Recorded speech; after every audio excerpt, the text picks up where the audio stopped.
Hi hello నమస్తే welcome to మనం TV. 1982 మార్చి 29న Telugu Desam party name అయితే అనౌన్స్ చేయడం జరిగింది. ఇన్ని సంవత్సరాల టీడీపీ ప్రస్థానం ఎలా ఉంది, మరియు రేపు టీడీపీ ఆవిర్భావం సందర్భంగా ఆంధ్ర రాష్ట్ర ప్రజలకు ఎటువంటి గుడ్ న్యూస్ అయినా చెప్పే అవకాశం ఉందా అనేది తెలుసుకోవడానికి ప్రయత్నం చేద్దాం. ఇప్పుడు మనతో ఉన్నారు ప్రముఖ political analyst doctor Bharat Reddy గారు. నమస్తే సార్. నమస్తే సార్, టీడీపీ ఆవిర్భావన రేపు అయితే మన ఆంధ్ర రాష్ట్ర ప్రజలకు ఏమైనా గుడ్ న్యూస్ చెప్పే అవకాశం ఉందా? అసలు టీడీపీ ప్రస్థానం ఎలా ఉంది ఇన్ని సంవత్సరాలుగా?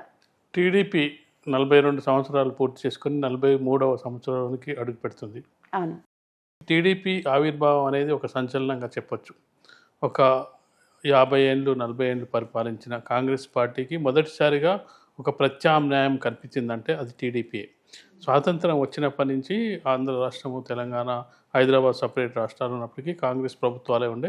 1956లో ఆంధ్రప్రదేశ్ ఏర్పడిన నాటి నుంచి టీడీపీ ఆవిర్భావం వరకు కూడా కాంగ్రెస్ పార్టీనే పరిపాలించింది ఆంధ్రప్రదేశ్ వరకు. టీడీపీ ఆవిర్భావం తర్వాత టీడీపీ ఆవిర్భావం కూడా ఏ విధంగా జరిగిందంటే, ఒక సినిమాల్లో ఉన్న ఎన్టీ రామారావు సినిమా రంగాన్ని వదిలేసి రాజకీయ రంగంలోకి రావడం, అనౌన్స్ చేసిన 9 నెలలకే అధికారాన్ని చేపట్టడం అనేది ఒక సంచలనంగా చెప్పొచ్చు. ఎందుకంటే 9 నెలలను పార్టీ పెట్టి అధికారాన్ని సాధించిన ఏకైక వ్యక్తిగా కూడా మన చరిత్రలో నిలిచిపోవడం జరిగింది. చాలామంది పార్టీలు పెట్టినప్పటికీ వాళ్ళు సక్సెస్ కాలేదు, సక్సెస్ అయ్యారు, కొంత సమయం పట్టింది. కానీ ఎన్టీ రామారావుకు ఆ స్థాయి వెంటనే వచ్చింది. దానికి ప్రధాన కారణం ఏంటంటే, అతను గతంలో పూర్వరంగంలో సినిమాల్లో కథానాయకునిగా ఉండడం. దాదాపు అందరికీ, అంటే ఆ జనరేషన్ వాళ్ళందరికీ సినిమా అంటే ఎన్టీ రామారావు కొంతమంది హీరోలు మాత్రమే ఉండేది. ఆ తరంకి సంబంధించినందుకు అందరికీ కనెక్ట్ అవ్వడం కూడా ఎలా కనెక్ట్ అయ్యాడు, ఒక దేవుని రూపంలో. అంటే అతను అన్ని పాత్రలన్నీ కూడా రాముడు, కృష్ణుడు ఇలాంటి ఎవరైతే ఆరాధిస్తారో అలాంటి రూపాలన్నింటిని కూడా ఎన్టీ రామారావు పోషించడం జరిగింది. దాంతో వెంటనే పబ్లిక్ కనెక్ట్ అయ్యాడు. గతంలో అంతకుముందు రాజకీయాల్లో కాంగ్రెస్ పార్టీ ఉన్నప్పుడు రాజకీయాలంటే చాలామంది చాలా దూరంగా మనకు సంబంధం లేని రాజకీయాలు అన్న స్థాయి నుంచి ఎన్టీ రామారావు పార్టీ పెట్టిన తర్వాత రాజకీయాన్ని దగ్గరికి, అంటే సామాన్య ప్రజల దగ్గరికి చేర్చడం జరిగింది. అంటే రాజకీయాల గురించి ప్రతి వ్యక్తి మాట్లాడుకోవడం ప్రారంభించాడు. అప్పటి నుంచి అప్పటి వరకు ఏదో ఓటేసామా వెళ్ళామా అనుకున్నారు. కానీ అప్పుడు ఆ తరం నుంచే రాజకీయాల్లోకి కొత్త తరం రావడం కూడా ప్రారంభమైంది. గతంలో ఎప్పుడు కూడా గతంలో ఉన్న ఎవరైతే పెట్టుబడిదారులు అనుకోండి, భూస్వాములు అనుకోండి, అగ్రవర్ణాలు, వాళ్ళు మాత్రమే నీకు రాజకీయాల్లో ఉండేవాళ్ళు. ఎన్టీ రామారావు వచ్చిన తర్వాతనే పూర్తిగా, అంటే అతి సామాన్య వ్యక్తులు, అతి సాధారణ వ్యక్తులు రాజకీయాల్లోకి రావడం ప్రారంభించారు. పెద్ద పెద్ద నాయకులుగా ఎదగడం ప్రారంభమైంది. ఈ రోజున మనం ఉన్న పెద్ద నాయకులను చూసుకున్నట్టే దాదాపు అందరూ కూడా ఎక్కువ శాతం మంది ఎన్టీ రామారావు పార్టీ పెట్టిన తర్వాత వచ్చిన నాయకులే ఇప్పుడు రాష్ట్ర వ్యాప్తంగా ఉమ్మడి రాష్ట్రాల్లో కూడా ఉన్నారు. ఆ విధంగా చూసుకున్నట్టయితే దాంతోపాటుగా బీసీలకు కనెక్ట్ అయిన పార్టీగా కూడా మనం చెప్పొచ్చు. అంతకుముందు ఏంటంటే కాంగ్రెస్ పార్టీ ఉన్నప్పుడు ఓసీలు, ఎస్సీలు, ఈ సామాజిక వర్గాలకు సంబంధించిన పార్టీగా ముద్రపడిన సందర్భంలో బీసీలు ఆ పార్టీని ఓన్ చేసుకోవడం జరిగింది. అందుకే ఇప్పటికి కూడా బీసీ ఓటు బ్యాంకు టీడీపీకి ఉందని చెప్తూ ఉంటారు. దానికి కారణం ఏంటంటే అప్పటి నుంచి ఓన్ చేసుకోవడం జరిగింది. ఇప్పుడున్న పెద్ద పెద్ద లీడర్లు కూడా ఈవెందో కేసీఆర్తో సహా వాళ్ళంతా కూడా టీడీపీ నుంచి వచ్చిన వాళ్ళే. కేసీఆర్ ముఖ్యమంత్రిగా అవ్వడం జరిగింది, టీడీపీలో ప్రస్థానం స్టార్ట్ చేసి రేవంత్ రెడ్డి టీడీపీ నుంచి వచ్చి ఇక్కడ ముఖ్యమంత్రి కావడం జరిగింది. గత టీఆర్ఎస్ ప్రభుత్వంలో పనిచేసిన చాలామంది మంత్రులు, కడియం శ్రీహరి కానీ, శ్రీనివాస్ యాదవ్ కానీ, వీళ్ళందరూ కూడా గతంలో టీడీపీతో పనిచేసిన వాళ్ళే, టీడీపీ నుంచి ఉద్భవించిన వాళ్ళే. ఇప్పుడున్న సీతక్క వీళ్ళంతా కూడా టీడీపీ నుంచి. మనం ఆంధ్రప్రదేశ్ రాజకీయాల్లో చూసుకున్నట్టయితే యనమల రామకృష్ణుడు, వీళ్ళందరూ కూడా, అచ్చెన్నాయుడు, వీళ్ళందరూ కూడా టీడీపీతోటే రాజకీయాలు ప్రారంభించడం జరిగింది.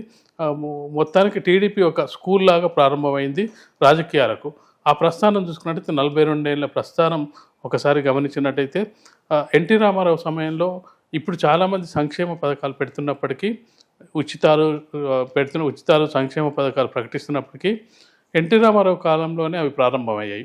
ఎందుకంటే ఎన్టీ రామారావును పాపులర్ చేసింది, అన్నగారు అని పిలిపించుకున్నబడ్డది ఏంటంటే ₹2 కిలో బియ్యాన్ని అప్పుడే ప్రారంభించడం జరిగింది.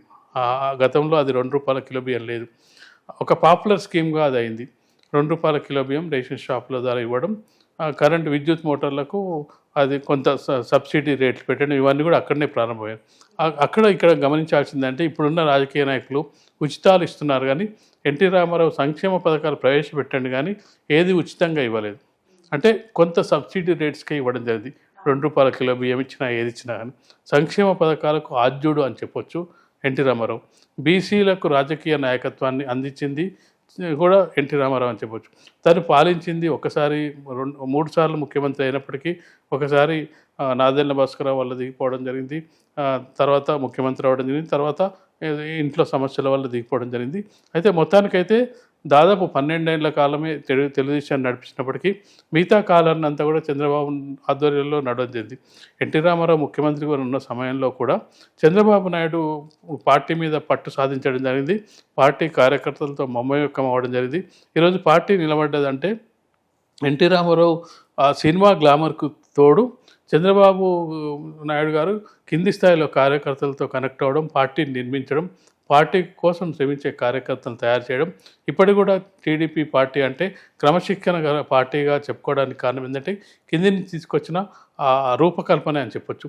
ఈ ప్రస్థానంలో తెలుగుదేశం పార్టీ 42 ఏళ్ళు పూర్తి చేసుకుంది. ఈ 42 ఏళ్ల కాలంలో కొంతకాలం ప్రతిపక్షంగా ఉన్నప్పటికీ, అధికార పక్షంగా ఉన్నప్పటికీ చాలా పార్టీలు అధికారం కోల్పోగానే పార్టీ వీక్ అయిపోతుంది అని అంటారు.